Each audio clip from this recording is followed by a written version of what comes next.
Hi, my name is Ronan. And my name's Alex. And you join us here for a trip on JTA, which is the domestic Japan Airlines down to Okinawa from Osaka, Kansai. But first of all, let's head over onto the rapid train here from the city, although it is a little bit of a trek from down at Namba Osaka metro station. So we've just made it here, and let's go and board the train first.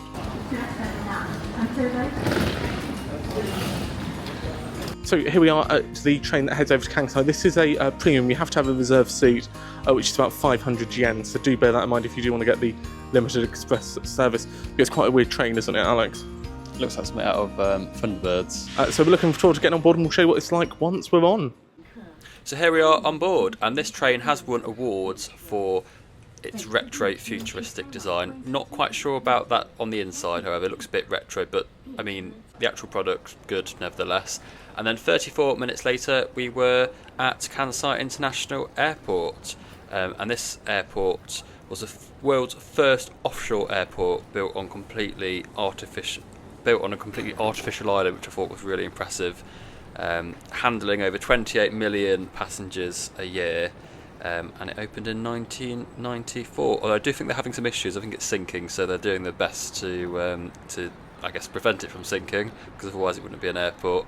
As airports go, this I thought was good overall. It wasn't amazing, wasn't awful. It was just a good all-round airport. And I agree with Alex. I believe this terminal was actually designed by a Spanish architect, and you can see that kind of from some of the air terminals that you do get in Spain. But here we are, just heading straight into Terminal 1, and you have to turn right to head down into the domestic terminal. Well, the domestic part of this terminal, I should say. But once we're down there, it was rather easy. It was a self-service machine that allowed you to check in. I say check in, but actually you get a QR code in Japan, and it was just there to say you're at the airport, and it would print out the luggage tags. So here we are, just going over to use one of those automated machines. And here we are, past security, and they did have a queue here for those that were in the appropriate cabin or did have status within the One World Alliance. It was actually a really long walk until you got to any part of the terminal. It just seemed to go on forever and ever. So you'd have just seen there the lounge here at Kansai Domestic Terminal. All I would say is don't get here early for it. It's great just for a little pit stop for a drink. Nothing else. We went out and got some food. What's your view? Good that they've got a freestyle machine or the Pepsi equivalent. But yeah, it was kind of like a very small. It wasn't. I don't know. It wasn't nuts. It was like some sort of nibbles, and that was it. So no food offering really at all.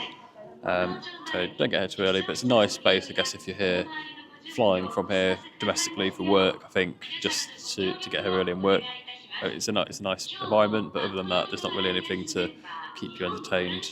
Yeah, and I think if you can arrive 20 minutes at security, I probably wouldn't even bother coming to go to the lounge. But yeah, we're on quite a special livery today, so that'll be quite exciting. So you would be able to see it behind us if it was a clear day, but hopefully we'll get a better image when we're nearer to the gate. Well, it is a clear day, but it's just if it wasn't at night. Yeah. The way to explain this terminal is that it's very much like a fancy train station, or just a normal train station in Japan, apart from you're ready to board a flight, not a train. So we made our way down to our gate, and the gate areas have absolutely loads of seating. You can really tell this terminal gets really busy during those peak times and peak hours. Although when we were travelling, it wasn't that busy, and also we were only on a 737. As usual in Japan, that's quite there was interesting. vending machines everywhere. And actually, the prices on the vending machines were not. The prices haven't been massively increased. They were at a normal price that you see in the rest of Japan, which was really nice to see that they weren't ripping off customers at the airport. But here we are, the boarding time was at 2000, which I thought was really nice, having these sort of like paper display boards. I'm not sure why it couldn't just be automated, and there was 5 boarding groups. Due to our status, we were boarding group 1, so here we are heading up, and there was plenty of staff on hand, even though you were scanning a boarding pass via your phone as a QR code. So here we go, heading down to the aircraft. The aircraft was a 737-800, and it was in a Jinbe jet livery, a special livery, which is absolutely fantastic, and it's 7 years old. But here we are, boarding the aircraft. Absolutely amazing crew. From the minute you arrive at the airport, everyone is so friendly. But here we are, up at the front, in a 2-3 config, which is very interesting. It allows a little bit wider room and all of these beautiful details.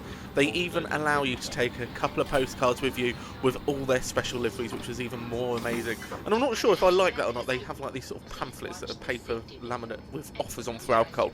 But these ones had these screens that came down and they played the safety demo. The safety demo was very short, very precise, which you do get on most Japanese airlines, it seems. None of this fluff that you get on a lot of Western carriers now.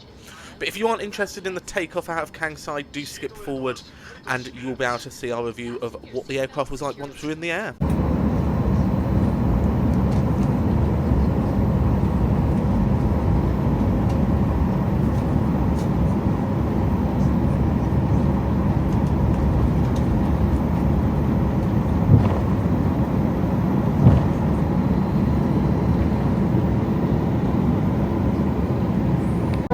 テーブル、足置きを元の位置にお戻しください。Attention all passengers, we will be taking off shortly. Please fasten your seatbelt tight and low, ensuring it is not twisted. Please align your seat back, table, and footrest to the original position. Thank you.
So here we are, blasting out of Osaka, and we were promptly offered some fruit juice, which was nice. Albeit, I think perhaps maybe the cups could have been a bit bigger, but that's probably personal preference. If you were asleep, they came around with with a pink notice to basically say we missed you, which I thought was a really lovely touch. The seat allows recline backwards, but then also there's a little thing that pops out at the bottom from memory. Here's me showing you where the main tray table is stored, and then on the side here you can see there's a nice area for putting your drinks on, and just showing you the literature in the pocket that was in front of us. The flight also offered Wi-Fi, so we connected to it, although I don't think we had much success actually doing any browsing on it, although there were a few kind of bits, as you can see on there, you could have a look at. And the seat also offers USB-C and USB-A charging ports, and we fell asleep and then we woke up in Okinawa. So we paid £80 for our flights on JTA, well, Japan Airlines, from Kansai down to Naha, Okinawa, and it was certainly a great flight. Crew friendly. It was a shame there was no food offered, but that's Japanese domestic. Our bags arrived in record time, it felt. We arrived at the baggage carousel and our bags were coming out already. So it was really a good flight, and we would recommend using JTA if you needed to get around Japan. And we do have a lot more coming up, including our cruise videos. BA First Class, so do click that like and subscribe button.